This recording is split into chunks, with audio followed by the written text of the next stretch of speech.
This is Garry Kasparov, the 6-time world champion. He is one of the best chess players of all time, only falling behind Magnus Carlsen. This was the chess opening he used to win every single game. We start with e4 and e5. We both develop our knights. And here we gambit our pawn to d4. We already have a 10% higher chance of winning than black. They take the free pawn.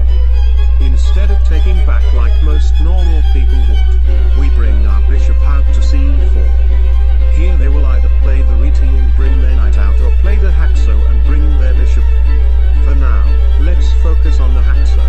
After we play c3, and they take, they've c-iled f8. After we sacrifice our bishop for the pawn on f7, we have a 66% win rate. They take the free bishop. We play queen d5, forking the bishop and king. If they bring their king out onto the 6th rank, we have mate, so they play the most common move, king back to e8.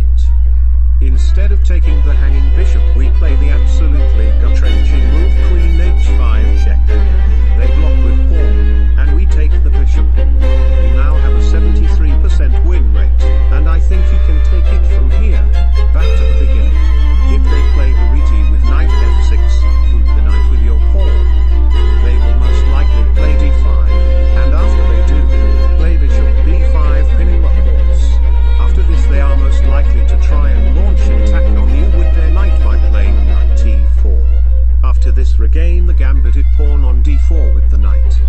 On the rare occasion that they blunder and boot your bishop, take the pinned knight. When they take back with pawn, take back with bishop, and play the line shown on screen. If they don't blunder the game, and unpin the bishop, take the knight, and then take back the bishop with the